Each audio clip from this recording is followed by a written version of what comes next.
Kanal K.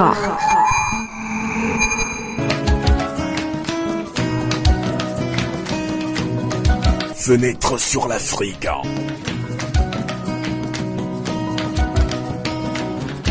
Interview, analyse, débat sur la situation politique et culturelle africaine sur Radio Canal K.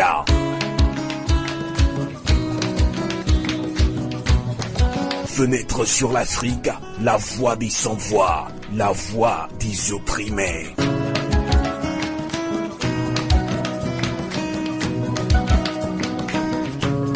Kanal K.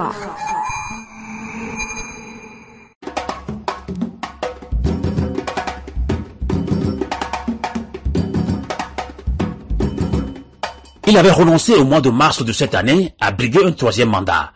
Mais suite à la mort d'Amadou Gon Coulibaly le 8 juillet 2020, Alassane Ouattara justifiait sa candidature par un soutien de quelques Ivoiriens, surtout de sa formation politique. Il faut rappeler que dès l'annonce de sa candidature, des manifestations spontanées ont eu lieu et ont engendré au moins 10 morts. Le troisième mandat d'Alassane Ouattara est-il justifié selon la constitution ivoirienne? Comment éviter que les massacres de 2011 ne se répètent en Côte d'Ivoire? Nous recevons dans une interview exclusive Dr Claude Koudou, enseignant et écrivain, directeur de la collection Afrique et Liberté chez les éditions L'Armatan. Dr Claude Koudou est aussi président de l'ONG Convergence pour la paix et le développement de l'Afrique. Il est également membre de plusieurs organisations panafricaines. Dr Koudou tentera de répondre à nos questions en ligne depuis la France.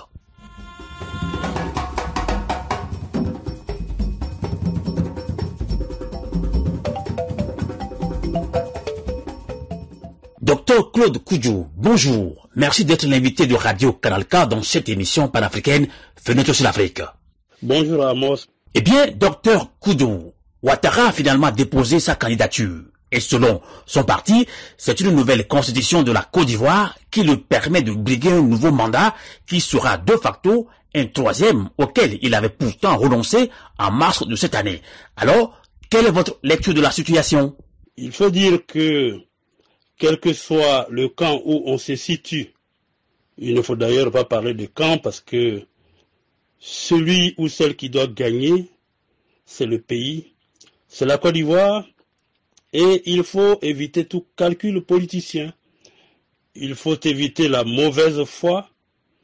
En tout cas, il y a une seule interprétation, quel que soit ce que les uns, les unes et les autres veulent dire.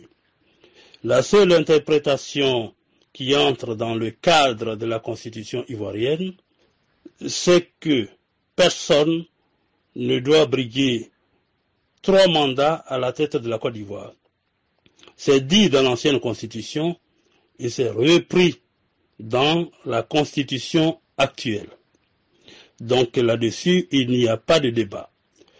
Ceux qui nous disent d'attendre le verdict du Conseil constitutionnel veulent nous mener en bateau parce que du moins ce Conseil constitutionnel n'est que la boîte d'enregistrement de toutes les volontés d'Alassane Dramane Ouattara, de tous les caprices d'Alassane Dramane Ouattara, de tout ce qu'il fait pour violenter le peuple de Côte d'Ivoire, pour tout ce qu'il fait qui est hors la loi et qui est cautionné par une justice aux ordres. Donc il ne faut rien attendre de cette décision. En 2010, Alassane Dramane Ouattara était un candidat exceptionnel. En 2015, il a été un candidat dérivé. Quel terme va encore nous pondre le Conseil constitutionnel de la Côte d'Ivoire qui est aux ordres d'Alassane Dramane Ouattara?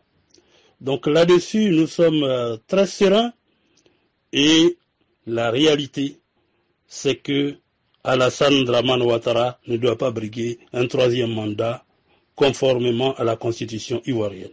Docteur Koudou, à vous écouter, le troisième mandat d'Alassane Ouattara est anticonstitutionnel. Alors, que se passe-t-il au juste en Côte d'Ivoire? Comment en est-on arrivé là? Je voudrais rappeler la situation sociopolitique de la Côte d'Ivoire et cela m'amène à faire un peu d'histoire. De quoi s'agit-il? En Côte d'Ivoire, il n'y a jamais eu d'alternance politique. Le président Houphouët-Boigny décéda le 7 décembre 1993. Henri Konan Bédié, qui devait lui succéder, a pris le pouvoir non sans difficulté par rapport à la constitution de la Côte d'Ivoire. Le 24 décembre 1999, il y a un coup d'État par le général Robert Gueye. Il n'y a donc pas eu de passation de charge entre Henri Konan Bédié et le général Robert Gueye. En octobre 2000, des élections présidentielles sont organisées. Laurent Gbagbo est vainqueur de ces élections au premier tour, mais le général Robert Gueye voulait confisquer le pouvoir. C'est la rue qui a donc décidé du départ de Robert Gueye pour reconnaître la victoire du président Laurent Gbagbo. Et puis, comme tout le monde le sait, au cours du mandat du président Laurent Gbagbo, le 19 septembre 2002, une rébellion qui a tenté au préalable un coup d'État contre le pouvoir du président Laurent Gbagbo s'est transformée, s'est installée durant 8 ans et nous pensions que la paix allait revenir en Côte d'Ivoire. En tout cas, le président Laurent Gbagbo a fait tous les sacrifices pour que cela soit. Il a appelé à un dialogue politique. Mais il faut rappeler que dès qu'il est arrivé au pouvoir, Laurent Gbagbo, conformément à la constitution de la Côte d'Ivoire, dont une disposition dit qu'aucun Ivoirien ne doit être contraint à l'exil, a fait venir Henri Konan Bédié et Alassane Dramane Ouattara qui était en exil. D'octobre à décembre 2001, le président Laurent Gbagbo a organisé un forum de réconciliation nationale pour que les Ivoiriens se parlent. Et puis en août 2002, le président Laurent Gbagbo avait réussi à mettre sur pied un gouvernement d'union nationale. Tout ça pour asseoir un dialogue politique et faire en sorte que les Ivoiriens se parlent pour que la violence politique n'ait pas droit dans notre pays, n'ait pas droit de cité dans notre pays. Mais tout cela en vain. Et donc, quand Laurent Gbagbo, mais par ce que nous savons, est enlevé du pouvoir par des bombes onusiennes, il n'y a pas de passation de charge entre le président Laurent Gbagbo et Alassane Dramane Ouattara qui a été installé de force à la tête de la Côte d'Ivoire.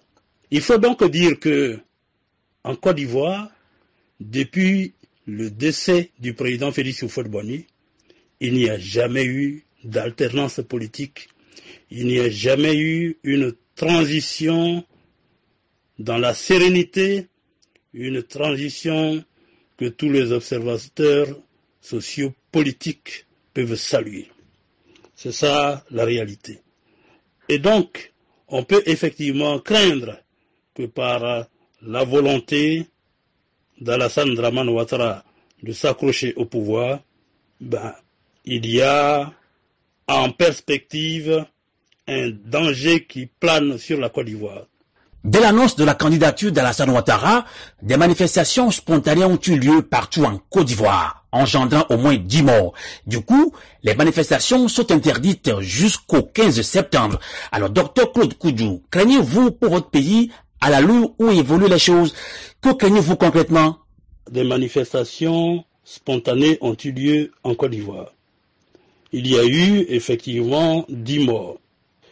Ce que nous craignons, c'est le spectre de la violence qui s'est abattu sur la Côte d'Ivoire en 2010, en 2011, les cruautés, les violences, tout ce qui a été fait pour réprimer le peuple de Côte d'Ivoire est un mauvais souvenir pour nous. Et nous disons que cela ne doit pas revenir en Côte d'Ivoire.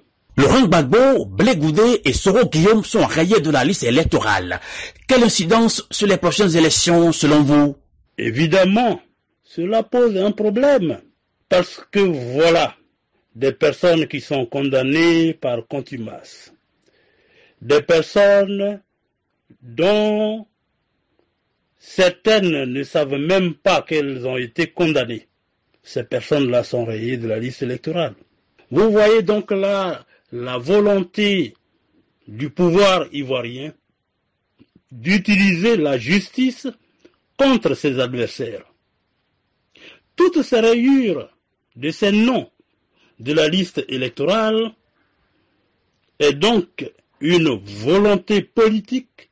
Il s'agit là d'une manipulation du pouvoir d'Alassane Dramane Ouattara d'exclure ses adversaires du jeu politique.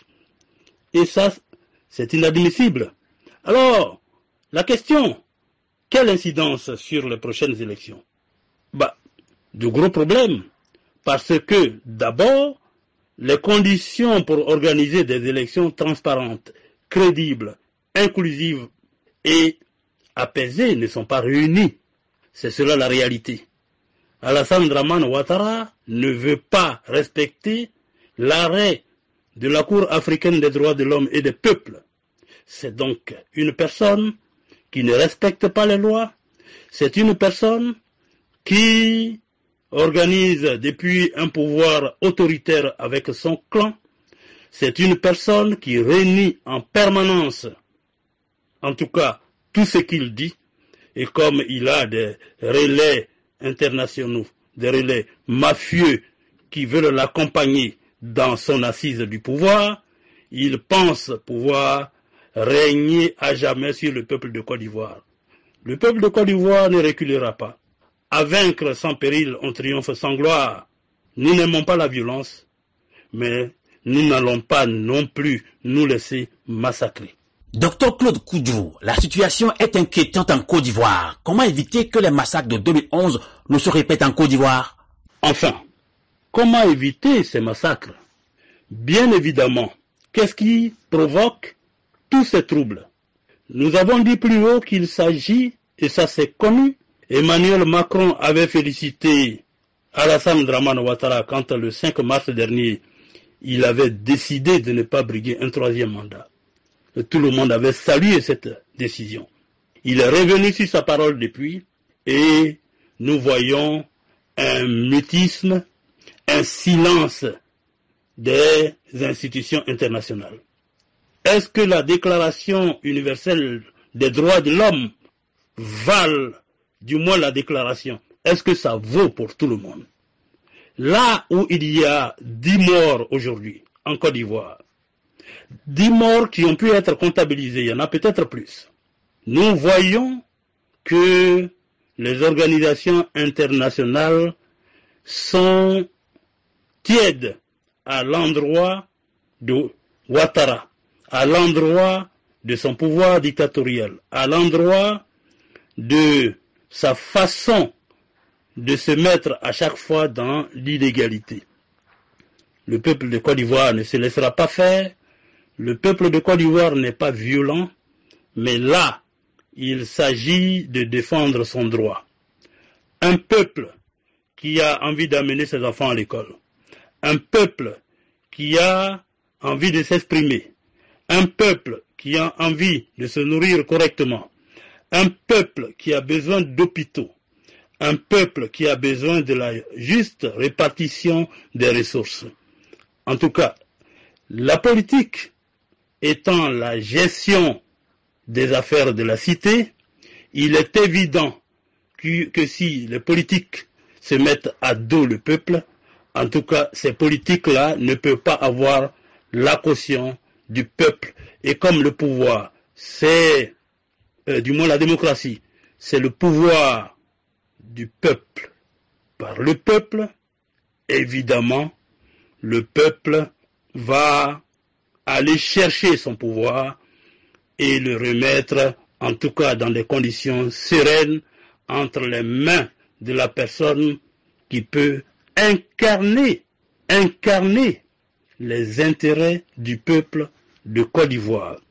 Si Alassane Dramane Ouattara se retire, il n'y aura pas de violence en Côte d'Ivoire. Et il doit se retirer, Alassane Dramane Ouattara, parce que sa posture est illégale, c'est anticonstitutionnel. Il y a parjure, il y a haute trahison. Et s'il insiste, en tout cas, les marches pacifiques, les marches démocratiques continueront et Alassane Dramane Ouattara sera complètement responsable de tout ce qui va advenir en Côte d'Ivoire. Et c'est ça que l'opinion publique nationale et internationale devra retenir. Merci. C'est nous qui vous remercions, Dr Claude Koudou, de nous avoir accompagnés en ligne depuis la France. Radio à vous l'été, l'esprit patriotique. Radio à vous l'été, l'esprit patriotique.